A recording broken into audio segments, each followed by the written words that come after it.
Y&R Spoilers reveal that Martin's mysterious return could send the entire Genoa City into a panic, bringing with it memories, secrets, and potential dangers to already troubled relationships. The return of Traci and her sister Ashley, two important members of the Abbott family, is not just a normal reunion but also brings a series of storms to the Genoa City community, where everything can change overnight. While everyone is preparing for the welcoming party, the atmosphere becomes even more tense when rumors about Martin's mysterious appearance begin to spread. No one knows who Martin is or what his true role is in the hidden plans going on behind the flashy lights of the party, but just that name is enough to sow confusion in the hearts of many, especially those who are holding secrets or have made mistakes in the past. Amanda, who was known for never missing a clue about powerful and dangerous people, quickly turned her attention to Aristotle Dumas. Amanda understood that in a world of corporations and power that was constantly changing like Genoa City, any information about a person like Dumas could become a weapon or a double-edged sword, which could bring both glory and destruction. Therefore, Amanda constantly dug up, collected and pieced together every little piece of information, trying to build a complete picture of this person, knowing that any mistake could cost her or her loved ones dearly. The files, the secret calls, the quick meetings in the hallway or even just a glance at a party, all became clues that Amanda could not miss. On the other hand, Phyllis was always a controversial name in every big and small event in Genoa City. Although on the outside she always appears strong, confident and carefree, deep inside, Phyllis has a scarred soul, always haunted by old memories, betrayals, hurts and mistakes that cannot be erased. Contrary to what people think, Phyllis really loves Traci. Perhaps because Traci has everything Phyllis has always longed for but never had: forgiveness, calmness, kindness, and a warm heart that can tolerate even the biggest mistakes of others. However, Traci's return accidentally makes Phyllis's psychology more confused. Memories of dark times, of old conflicts are recalled, besieging her mind, making her increasingly unstable. It is this instability that pushes Phyllis into a state of easy loss of control, especially when she has to face those she once considered enemies or those who remind her of her sinful past. Despite her complicated feelings for Traci, Phyllis never wanted to hurt her. In Phyllis's eyes, Traci was a rare safe zone in the dangerous and treacherous world of Genoa City. But if after meeting Traci, Phyllis accidentally faced Sally, things took a completely different turn. Sally, with her strong, sharp personality and willingness to do anything to achieve her goals, was a mirror reflecting the darkest aspects of Phyllis's soul. Both had used tricks, and crossed the moral line many times to protect their positions, but between them there was always jealousy, envy, and resentment that could not be erased. It was not only a battle for power, work or love, but also an internal battle between past wounds and the desire to rebuild their lives. It was in that context, when Sally and Billy happened to pass by, that Phyllis felt the anger that had been simmering inside her ignite. She could not contain her anger and was ready to confront Sally, despite the scrutiny of everyone around her. Phyllis continuously made vicious accusations, not afraid to imply that the only reason Sally got her position at Abbott Communications was because of her merits in the bedroom, not her real ability. Each of Phyllis's words was like a knife cutting deep into Sally's self-esteem, increasing the tension between the two women who already disliked each other. Not stopping there, the presence of Billy, who had been the source of many troubles in the lives of both Phyllis and Sally, only made the atmosphere more stifling. Billy seemed to not know whose side to take, because every decision, every gesture of his could cause unpredictable consequences.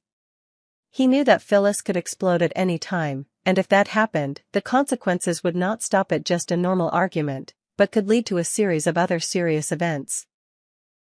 Meanwhile, Sally was not someone who could be bullied easily. She was ready to respond to any attack with a cold, fierce attitude, not afraid to expose the secrets that Phyllis wanted to bury. Phyllis's mentality was more fragile than ever. The haunting memories of the past, loneliness, feelings of betrayal, and the desire for recognition all mixed together into a chaos that made it difficult for her to control herself. In that moment, if someone pushed her a little more, Phyllis might cross the line, maybe even do something illegal or violent that she herself did not expect. The long-suppressed anger, combined with Sally's provocations, made Phyllis like a time bomb, ready to explode at any moment. She could no longer distinguish between right and wrong, between ego and reason, between revenge and liberation. In her anger, Phyllis even thought of taking this opportunity to take revenge on Billy, who had caused her pain, loss, and had to face countless judgments from public opinion.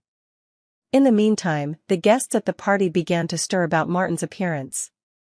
No one knows exactly what Martin's purpose is when he returns, but every time his name is mentioned, it is accompanied by anxiety and caution from those who have encountered him in secret missions.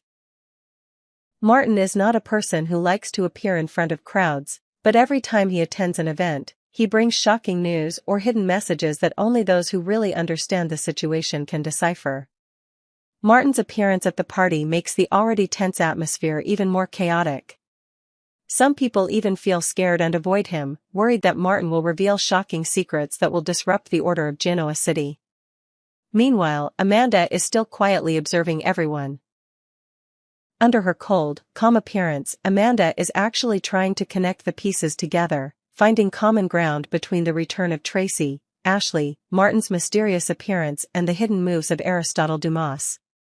She realized that, although each person had a different motive, they were all involved in a web of power and interests that was gradually emerging in Genoa City. Amanda also noticed Phyllis's unstable mentality. She understood that in this situation, just a small mistake was enough to make everything spiral out of control, leading to a series of unpredictable consequences. As the party entered its climax, Phyllis suddenly left the crowd, leaving behind curious, worried eyes and endless whispers. Some people thought she simply wanted to avoid Sally and Billy, but for those who knew Phyllis well, they felt a dull pain, a fierce inner struggle that not everyone understood.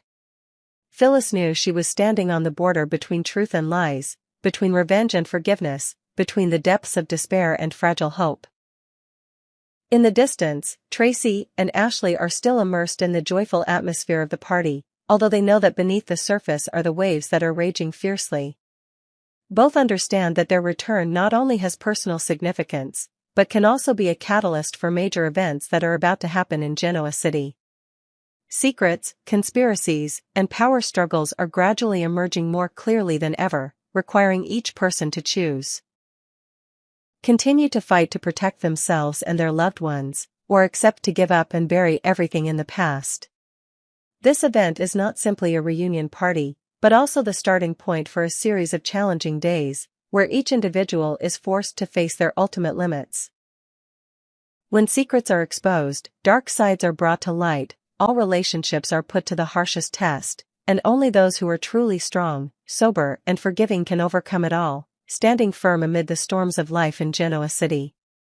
Genoa City is always bustling in the early morning. The hustle and bustle of life cannot hide the hidden conflicts that arise between the characters who have experienced many storms. That day, Crimson Lights was like a fateful intersection of characters on the verge of an emotional explosion. Phyllis walked into the bar with the appearance of a woman who was too tired from fighting against the storms in her heart. Her eyes could not hide her fatigue, heavy with sad memories mixed with anger. Just then, Sally and Billy walked past, bringing with them an indescribable tension. Phyllis, who had never been a person who could control herself, especially when standing in front of Sally, could not hold back the frustration that was surging in her chest. Jealousy mixed with resentment at what she considered the injustice in the way Sally achieved success made Phyllis not hesitate to throw harsh accusations, aimed straight at Sally's self-esteem. Phyllis coldly repeated the insinuations that Sally's current position at Abbott Communications was due to her bedroom exploits rather than her actual abilities, despite Billy's annoyed look. Those words were not only aimed at Sally but also unintentionally dragged Billy into the vortex of Phyllis's anger, whom she had never truly forgiven for the past. The atmosphere immediately changed from harsh to extremely tense. Sally, although restrained, clearly could not hide her hurt and anger. Billy, who was a considerate person, could not remain calm in the face of Phyllis's blatant insult, especially when it touched the honor of both of them. The confrontation did not last long but was enough to mark a turning point, because all the emotions that had been pent up for so long in Phyllis were now out of control. In her mind, everything seemed to be spinning. Old injuries, irreparable regrets, and the fear of losing control of herself began to rise like a tidal wave. Unable to bear the stifling atmosphere for another minute, Phyllis hurriedly left Crimson. Her footsteps hurriedly passed Billy but could not hide her cold attitude. Billy's displeasure was understandable, because he himself could not stand the way Phyllis chose to vent her anger, especially when what she did only made their relationship more tense. For Billy, every time he met Phyllis was a time to face both the past and the present, with mistakes and things that could not be forgiven. He understood that everything Phyllis had just done was just the result of a state of mind on the verge of collapse, but that did not mean he would tolerate her forever. Phyllis left the bar in a state of confusion. She walked through the crowded street but her heart was completely lonely. The terrible memories of the kidnapping incident in the past, where she and Sharon were pushed to the brink of death by a plot that Traci had no fault in, now resurfaced violently. Even though the incident was over, even though Traci had done everything to save them, even risking her own safety to put Martin in jail, for Phyllis, everything had never really ended. The past still haunted her, tormented her, and made her easily angry, losing control in front of anyone who reminded her of that pain, especially when the feeling of helplessness and guilt still lingered. The special thing was that deep down in her soul, Phyllis had never hated Traci. On the contrary, she truly admired the Abbott woman for her gentleness, patience, and the way Traci always treated everyone kindly regardless of past mistakes. But that was what made Phyllis feel small, even weak in front of Traci.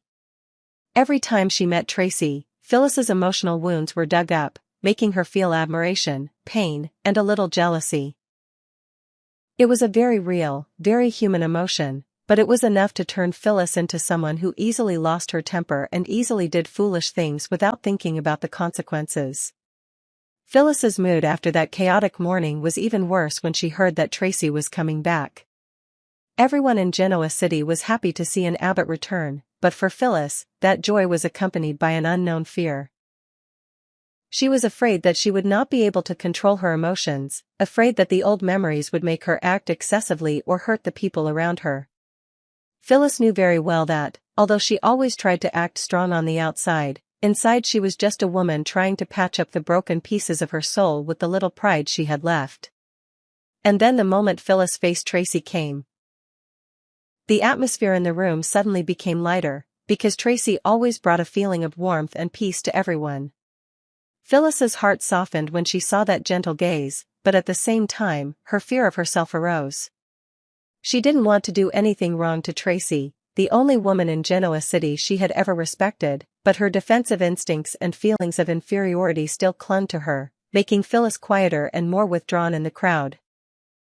However, what Phyllis couldn't do with Traci was very easy to explode when she continued to encounter Sally or Billy later. If with Traci, Phyllis could control her emotions, then with Sally, all boundaries seemed to disappear. Phyllis knew that Sally was an equal opponent, a woman who was smart enough, brave enough, and ready to fight back without mercy. It was that equality that made each encounter between the two become fierce, sometimes full of violence in both words and actions. Deep down, Phyllis always felt that she had to prove herself, had to protect what was left of her honor, even by means that she might regret later. There are times when Phyllis feels trapped, hurt, and disrespected, and she thinks of taking reckless, even illegal actions just to get back at Sally or Billy. She imagines exploding in the middle of a crowded party, exposing her rival's deepest secrets, or even staging an event that will make both of them pay for what they have done. These can be bold plans, impulsive actions, even violent or illegal ones. Whenever her emotions reach their peak, Phyllis falls into a state of self-hypnosis that she has nothing left to lose, that just crossing the line once can release all the pain and dissatisfaction that has accumulated for so long. However, between the boundary of reason and instinct, Phyllis is still the one who understands the consequences of every action. She does not want to become a sinner, does not want to lose the last bit of self-respect, but the weakness of her soul always puts her at a dangerous crossroads. Every time she sees Sally, Phyllis is reminded of all she has been through, of the betrayals and underestimations, and she feels she must speak up, must protect herself at all costs, even if it means breaking her last moral principles. Genoa City is never peaceful for too long, because the people here always carry secrets, wounds, and unquenchable desires. Phyllis is the embodiment of all repressed emotions, of the fragile limits between good and evil, between revenge and forgiveness. She knows she is not perfect, knows that what she thinks can push her into the abyss of regret and suffering. But it is this imperfection that makes Phyllis an indispensable part of the colorful picture in Genoa City, where everyone is fighting with themselves, both longing for love and ready to destroy everything if pushed to the limit. Traci's return is a test of Phyllis's courage and determination. Each encounter with Sally or Billy is an uncompromising internal battle, where a moment of inattention can cause everything to collapse. Can Phyllis maintain her boundaries, or will she once again cross the dangerous line and live with regret forever? In Genoa City, nothing is certain, anything can happen, especially when people like Phyllis have not yet learned to let go of the past and move on to the future. After all the events that happened in Genoa City, it seemed that the haunting memory of the kidnapping had never left Phyllis. Although time had passed and the physical wounds had healed, the emotional scars remained, hidden beneath the strong, sharp exterior that Phyllis always tried to put on so that no one would see her weakness. In fact, every time she thought about the dark night locked in the cold room with Sharon, she felt fear and helplessness spread throughout her body, as if she had never truly escaped the ghost named Martin. What made things more complicated was that Phyllis knew clearly that Traci was not the one at fault for that incident. On the contrary, it was the gentle Abbott woman who had done more than what people expected from a sister, a friend, and a colleague. Traci not only worried about the girls but also rushed forward, regardless of danger, collected clues, cooperated with the police, even used all her relationships and self-confidence to track down Martin, making an important contribution to rescuing Phyllis and Sharon from the long-lasting tragedy. Without Traci's courage, sensitivity, and perseverance, the girls would not have been able to return safely and intact as they are today. However, the truth is that when facing Traci, especially in her weak psychological days, Phyllis felt mixed emotions in her heart. On the one hand, she respected Traci, grateful for her unconditional kindness, but on the other hand, Traci's image always reminded Phyllis of the most painful days of her life. It was not only the memory of the victim, but also the memory of someone who had been helpless, desperate to the point of wanting to give up, had witnessed the fragile boundary between life and death and understood the feeling of being suffocated by fear. Therefore, Traci's return, instead of making Phyllis feel secure, aroused in her a deeper insecurity and turmoil than ever before. No one in Genoa City did not love Traci. She was gentle, generous, always ready to forgive even the biggest mistakes of others. But because everyone loved Traci, because Traci had never done anything to hurt Phyllis, every time she was with her, Phyllis saw more clearly the contradiction in her inner self. If Traci symbolized peace and healing, Phyllis was the embodiment of wounds that would never heal. Despite her best efforts, Phyllis could not help but feel like an outsider, someone who always lived in the shadow of the past, unable to join the gentle embrace that Traci brought to everyone. The day Traci returned, the whole city seemed to be filled with the atmosphere of a reunion, warm, eager, and full of hope. But for Phyllis, that was the moment her soul was most severely tested. She stood in the crowd, saw everyone happy, laughing and talking with Traci, praising the strength and kindness of that Abbott woman, while she could only remain silent, trying to control each breath so as not to be swept away by the whirlpool of painful memories. Every question, every look at Traci reminded Phyllis of the night she was imprisoned, the feeling of suffocating despair, and especially the eyes of Martin, the one who turned her life into a series of nightmares. Suddenly, Phyllis realized that she could not continue to live in the past, but she did not have enough strength to overcome it like Traci had done with many events in her life.